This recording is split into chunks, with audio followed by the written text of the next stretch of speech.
Hello friends, you are welcome to my YouTube channel basics A to Z. और दोस्तों, ये फटाफट सामान्य ज्ञान की सीरीज़ का पारिस्थितिकी एवं पर्यावरण का मेरा तीसरा वीडियो है।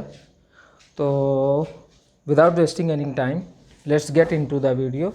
और आपको पता है कि जैसा कि 16 अगस्त को एग्ज़ाम तो प्रस्तावित है, अब पक्का ही होगा। तो हम लोग देखते हैं पहला क्वेश्चन। पारिस्थितिकी तंत्र की संकल्पना को प्रस्तावित किया था, तो किसने किया था दोस्तों? A.G. टांसले ने। सेकंड क्वेश्चन है, सुनामी की उत्पत्ति किसके द्वारा होती है? सुनामी की उत्पत्ति समुद्र के भीतर उत्पन्न होने वाले भूकंप से होती है।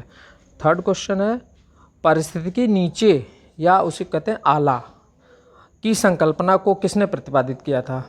तो इसको पारिस्थितिकी नीचे आला की संकल्पना को जोसेफ ग्रीनेल ने प्रतिपादित किया था। फोर्थ क्वेश्चन है, एक मनुष्य के जीवन को पूर्ण रूप से धारणीय करने के लिए आवश्यक न्यूनतम भूमि को क्या कहते हैं? तो इसका उत्तर है पारिस्थितिकीय पदचाप।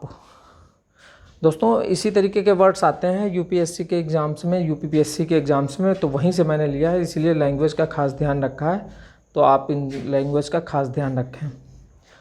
फिफ्थ क्वेश्चन है, कौन सा पद केवल जीवों द्वारा ग्रहण किए गए एक स्थान का नहीं बल्कि जीवों के समुदाय में उनकी कार्यात्मक भूमिका का भी वर्णन करता है?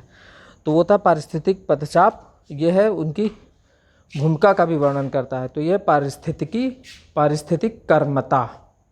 सिक्स्थ क्वेश्चन है, कौन एक पारिस्थितिकी तंत्र पृथ्वी के सर्वाधिक क्षेत्रफल में फैला हुआ है?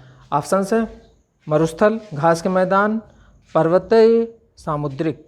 तो वो जो सबसे ज़्यादा एरिया में फैला वो समुद्र या सामुद्रिक। सेवेंथ क्वेश्चन है, पारिस्थितिकी तंत्र या इकोसिस्टम में उच्चतम पोषण स्तर किसको प्राप्त है? तो ये प्राप्त है ओमनीवोरस यानी कि सर्वाहारी को। एट्थ क्वेश्चन है, समुद्री वातावरण में मुख्य प्राथमिक उत्पाद होते हैं, तो वो होते हैं फाइटोप्लैंक्टन्स। नाइन्थ क्वेश्चन है, जीव भार का पिरामिड किस इकोसिस्टम या पारिस्थितिक तंत्र में उलझ जाता है? उलझ नहीं दोस्तों, उल्टा हो जाता है, उल्टा है ना, उल्टा हो जाता है।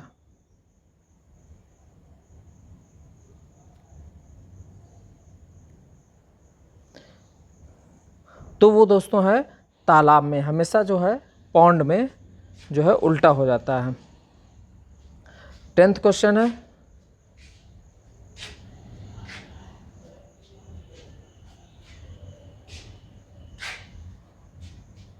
दो समुदायों के बीच का संक्रमित क्षेत्र कहलाता है।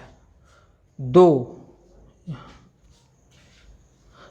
समुदायों के बीच का संक्रमित क्षेत्र कहलाता है। मतलब अगर दो तरीके कम्युनिटी हैं, उनके आपस में एरिया अगर वो हो रहे हैं, कवर हो रहे हैं एक दूसरे से, तो उसको संक्रमित हो रहे हैं, तो उसको कहेंगे इकोटोन। 11th क्वेश्चन है, सर्वाधिक स्थायी पारिस्थितिक तंत्र निम्नांकित में से कौन है? तो ऑप्शन है मरुस्थल, पर्वत, महासागर, वन। तो सबसे ज़्यादा जो स्थायी है इकोसिस्टम तो वो है ओशन या महासागर। 12वां क्वेश्चन है, पारिस्थितिक तंत्र में तत्वों के चक्रण को क्या कहते हैं? तो इसका उत्तर है जैव भू रासायनिक चक्र, बायोजियोकेमिकल साइकिल होती है ये। 13वां क्वेश्चन है, पारिस्थितिकी स्थायी मितव्ययिता है या किस आंदोलन का नारा है? तो ये फेमस चिपको आंदोलन का नारा है।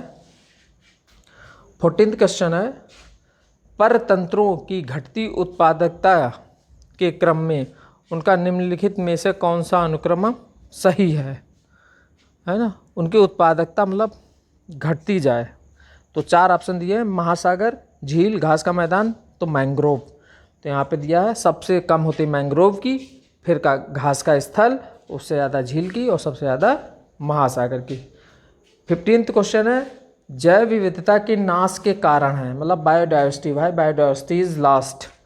तो इसके कारण है जीवों के प्राकृतिक आवास की कमी, पर्यावरण प्रदूषण तथा वनों का नाश। 16वां क्वेश्चन है, संयुक्त राष्ट्र संघ ने 2011 से 20 के लिए कौन सा दशक निर्दिष्ट किया है?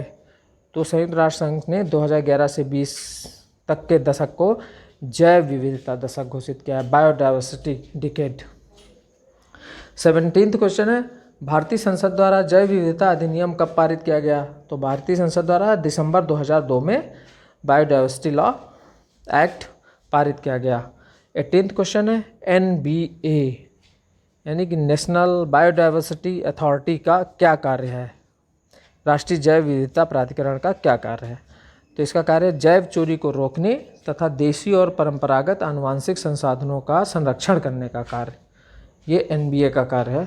19वां क्वेश्चन है, बहुत कॉमन है, कौन सी ड्रग गिद्धों की समष्टि में ह्रास के लिए उत्तरदायी प्रतिवेदित की गई है? मतलब गिद्धों की जो संख्या में दिन पर दिन कमी आ गई, अब तो दिखते ही नहीं है, तो ये कौन सी थी ऐसी ड्रग? तो ये थी डिक्लोफेनैक सोडियम। 20वां क्वेश्चन है, भारतीय वन्य जीवन के संदर्भ में उड्डयन वल्गुल मतलब फ्लाइंग फॉक्स, मतलब ये एक तरीके के क्या है, आपको इसको वर्ड को समझना पड़ेगा, तो आंसर तो बहुत सारा है। फ्लाइंग फॉक्स या उड्डयन वल्गुल किसे कहते हैं? तो ये चमगादड़ को कहते हैं।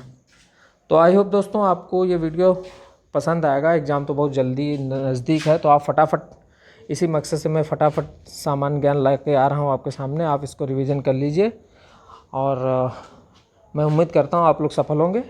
Thank you friends.